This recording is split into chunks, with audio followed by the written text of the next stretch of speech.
Why basketball discipline is so important. I'm Tony, welcome back to Streetball Strategies.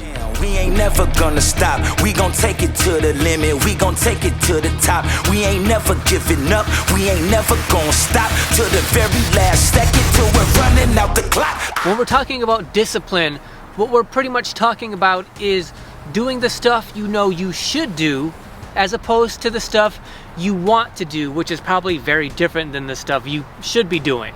And obviously that applies to basketball, but more generally it can apply to every aspect of your life as well.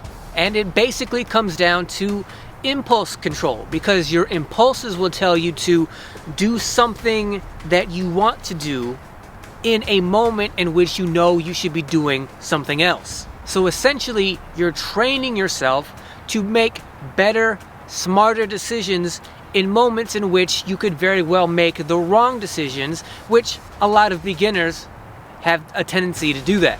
So today we're going to talk about why discipline is so important and how you can go about implementing it into your game.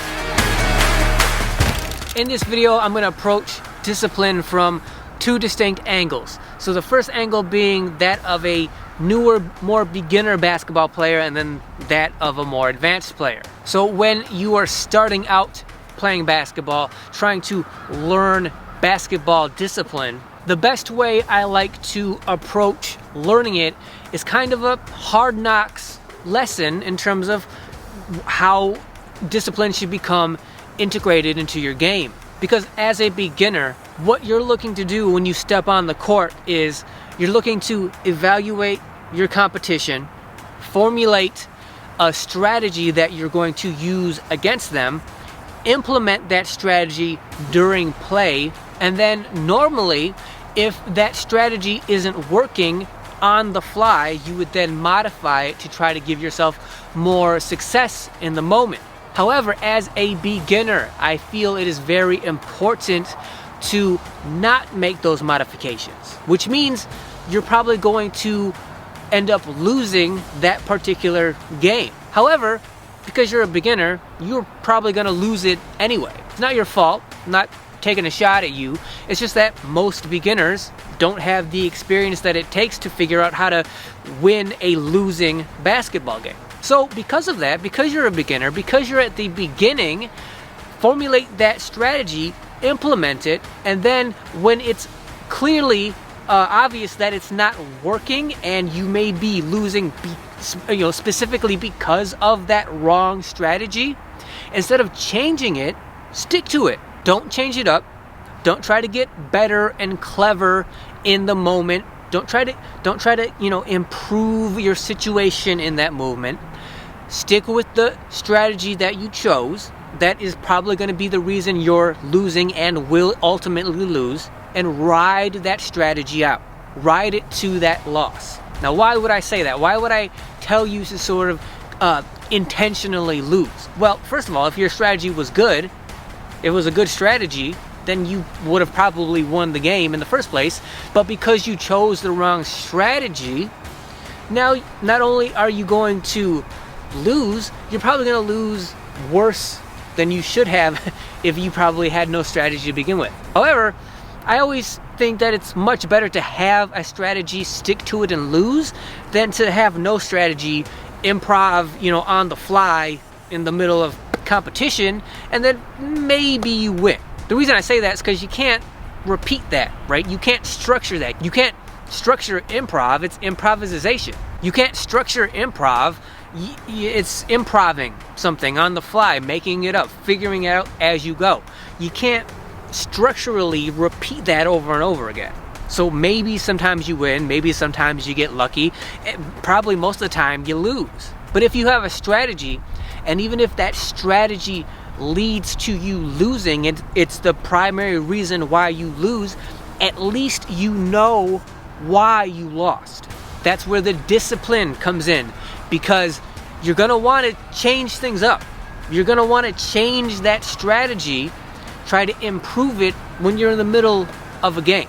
And that makes sense. That's natural, and you will do that eventually once you learn how to do it. But you can't learn how to do it properly until you've taken that strategy, played it out to the end, gotten that loss because of it, and then learned and improved from it.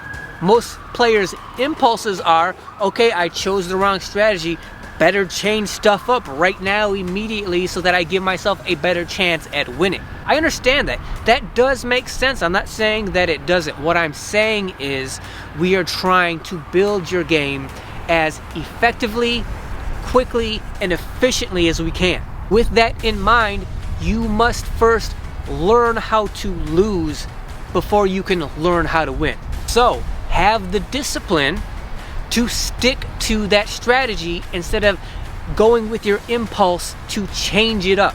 Ride that strategy for now, take that loss that you were probably going to take anyway just because you're a beginner, and then next game, modify that strategy. And then stick to that strategy within that game and see if that has a better effect on that next game. Probably it will, because you will do something better, right? You will have experienced the loss. You will understand what led to you losing. You'll make the modification in that next game, and hopefully it gives you a better chance to win that next game. If you change strategy in the midst of a game and try something else, you are taking away from that experience of knowing what it's like to choose the wrong strategy and have to ride it out. That's more important than you think it is. That experience is so valuable because not only does it teach you to be more intelligent when choosing your strategy, but so much more importantly than that, it hits you right here. It will emotionally scar you, maybe just a little bit, but that's not a bad thing. That can be a very good thing, because once you feel what it's like to choose that wrong strategy, write it out, experience that loss, and know that it was your fault, that negative emotion will become so deeply integrated into your basketball personality that from that point moving forward, you will just naturally, automatically be wiser, smarter about making your strategic choices. If for no other reason than so that you don't have to experience that degree of regret ever again. When it comes to the more advanced, more established basketball players and discipline, what we're talking about is having the right game plan, the right strategy, the proper strategy that you need to be successful, as opposed to the strategy that you want to implement.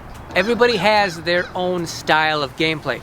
Everybody has their own game, the game that fits them the best. However, that game is not going to be applicable, or at least optimally applicable, to all your competition. One of the best things about streetball, about playing at the park instead of organized basketball, is that you can run into any type of player out here. Your competition and your teammates are going to have wildly different games from day to day, week to week out here at the park. Because of that, you're going to have to modify the way you play the game on a regular basis, which means that you're not always going to be able to play your style of game, because your game style may be vastly different than what is needed for yourself or your teammates to be successful on a given day or in a given game. A very basic example would be like if you're playing against someone who is shorter than you, a team that's shorter than you, right? Now you have the opportunity to put the ball inside in the post, work inside, get easy shots. But if your game, which, you know, in 2022 and beyond, most people's game is shooting the three. You're playing against shorter opponents, it would be more optimal, it would be more intelligent, easier for you to score inside in the post rather than shooting threes that you don't need to shoot. So even if you are a three-point shooter, if that's your game, have the discipline to do what you should be doing instead of what you want to or can be doing. Just because you can play a certain way doesn't mean that way is the optimal, best way to win a game. So when it comes to more advanced, established basketball players, understand having the discipline to change your game, modify it to give you the best opportunity to win. Because beginners are going to lose. They just lose way more than they win. That's just the process of getting better at basketball. Once you're established, it's now your job, your responsibility as an established basketball player to figure out how to win regardless of the circumstances you find yourself in. And usually that's going to mean modifying your game, not only so that it is better to compete against whatever competition you find yourself against, but maybe even more importantly, so that it supports your teammates in the best way that you can. Maybe your teammates don't need you to be a three-point shooter. Maybe for whatever reason, they need you to be a rebounder. Well, you have to have the discipline to take yourself from the three-point line, get down in the paint, and get those rebounds, even though that's not your game. Have the discipline to do whatever is needed in order for your team to have the most success it possibly can. At an advanced level, it's about you making your teammates better, because your teammates are probably not as advanced, as established as you are, and so now it falls on you to try to bring out the best in them, and that's probably going to be by modifying your game. You do not make lesser players play your game when they're your teammates. You don't make them play what's good for you. You try to bring out what's best in them, and having the discipline to modify your game in order to do that is very important as an established basketball player. So have the discipline to modify your game to bring yourself, your teammates, the most success you possibly can within a given game.